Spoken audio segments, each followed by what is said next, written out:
रेवंत रेड्डी पर मुसलमानों और पसमानदा तबकात को धोखा देने का इल्जाम। हल्के असेंबली जुबली हिल्स का ज़िमनी इंतखाब दरअसल कार और बुलडोजर के दरमियान जंग। रहमत नगर में जबरदस्त जलसियाम। कारगुजार सदर BRS KTR का खिताब। कारगुजार सदर BRS के तारक रामाराव ने इल्जाम आयद किया कि चीफ मिनिस्टर रेवंत रेड्डी ने झूठे वादों के जरिए मुसलमानों और पसमानदा तबकात को धोखा दिया है और अब चीफ मिनिस्टर हजारों फर्जी वोटर्स के इंदराज के जरिए हल्के असेंबली जुबली हिल्स के ज़िमनी इंतखाब में उलट फेर की कोशिशें कर रहे हैं। कांग्रेस पार्टी अपनी नाकामियों को छुपाने के लिए अपोजिशन जमातों और अदालतों को मौरिद इल्जाम ठहराते हुए इंतहाई निचली सतह पर पहुंच गई हैं। वो हल्के असेंबली जुबली हिल्स के रहमत नगर में एक बड़े जलसियाम से खिताब कर रहे थे। KTR ने कहा कि कांग्रेस हुकूमत ने पसमानदा तबकात को 42% तहफ़्फ़ुज़ात की फराहमी के बुलंद बांग दावे किए और जब ये इक़दाम अदालती तनख़ी में नाकाम रहा तब अदालतों को मौरिद इल्ज़ाम ठहराया जा रहा है। रेवंत रेड्डी ने पसमानदा तबकात को 42% तहफ़्फ़ुज़ात की फराहमी का वादा किया था, ताहम वो अच्छी तरह जानते थे कि ये मामला अदालत में कायम नहीं रह पाएगा। KTR ने कहा कि ये कांग्रेस हुकूमत का पसमानदा तबकात को बदतरीन धोखा है। उन्होंने रेवंत रेड्डी पर मुसलमानों को झूठे वादों के जरिए धोखा देने का इल्जाम आयद किया। उन्होंने कहा कि तरक्की के नाम पर कांग्रेस हुकूमत गरीब मुसलमानों के मकानात को मिसमार कर रही है। KTR ने कहा कि कांग्रेस पार्टी ने साबिक क्रिकेटर मोहम्मद अजहरुद्दीन को MLC का ओहदा देने का वादा करते हुए बड़ी सफाई से जुबली हिल्स से हटा दिया। उन्होंने कहा कि अजहरुद्दीन के मामले से ये बात जाहिर होती है कि हुक्मरान जमात खुद अपने लीडर्स के साथ किस तरह का सलूक करती हैं। KTR ने पुरजोर अंदाज में कहा कि अजहरुद्दीन को धोखा दिया गया, पसमानदा तबकात के साथ फरेब किया गया और मुसलमानों को नजरअंदाज किया गया है। यह हुकूमत धोखे पर चल रही है। KTR ने रेवंत रेड्डी को तेलुगु रियासतों के अब तक के दिवालिया चीफ मिनिस्टर से ताबिर किया और इल्जाम आयद किया कि कांग्रेस पार्टी जुबली हिल्स के नताइज को सबूताज करने के लिए गैर इखलाकी ज़राया इस्तेमाल कर रही हैं। जुबली हिल्स हल्के में एक ही घर पर 43 फर्जी वोटर्स का इंदराज अमल में लाया गया है। इसी तरह सारे हल्के में हजारों फर्जी वोटर्स का इंदराज अमल में लाया गया है।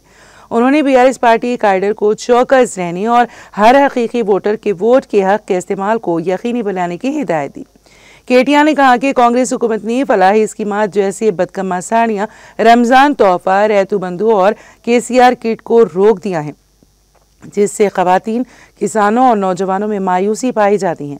कारगुजार सदर BRS ने कहा कि साबिक chief minister K Chandrashekhar Rao ने तेलंगाना को एक मिसाली रियासत बनाया था।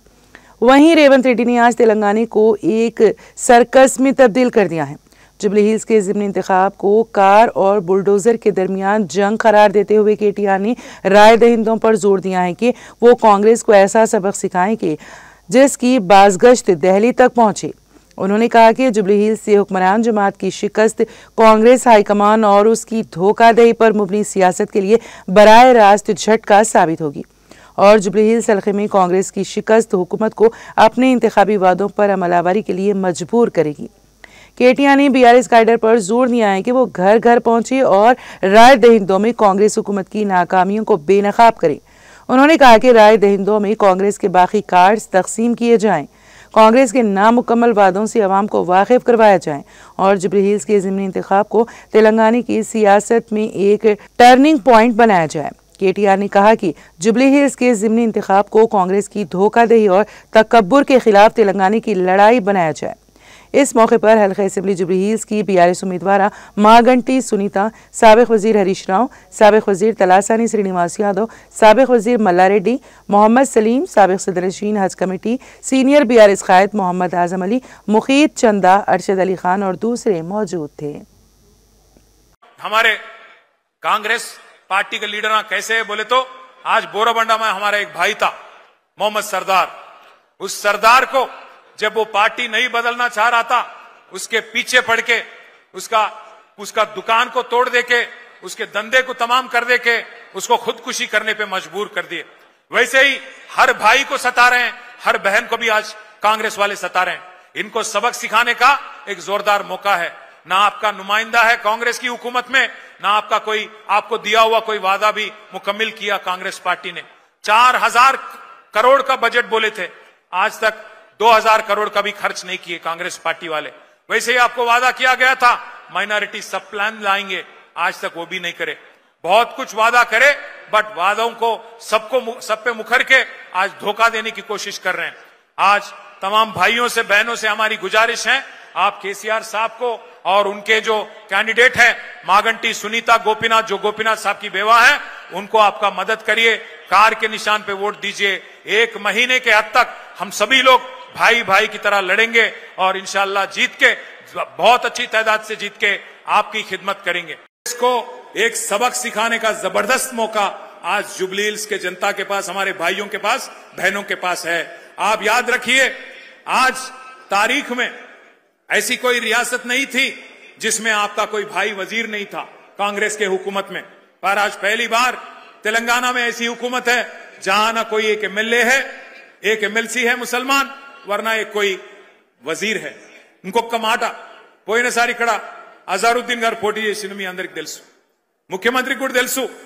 అజారుద్దీన్ గారు మరి మళ్ళా టికెట్ అడుగుతాడేమో అని చెప్పి ఏం చేసిండు ఈసారి, ఆయనకి ఏదో ఎమ్మెల్సీ ఇస్తున్నా అని చెప్పి ఒక కాగితం ఏదో తయారు చేసి ఆయన ముఖాన కొట్టిండు, ఆయనను కట్టుకొట్టిండు, బక్రా చేసిండు।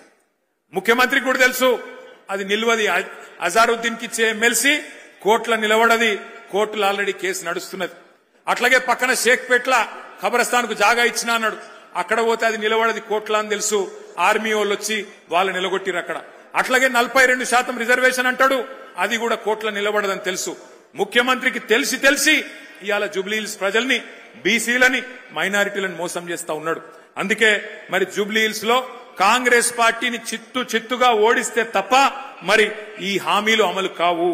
జూబ్లీ హిల్స్ గల్లీలో మీరు పంచుకొడితే ఢిల్లీలో అధిష్టానం అదిరి పడాలి, రేపటి రోజున ఖచ్చితంగా ఒక్కొక్క వాగ్దానం అమలు కావాలి।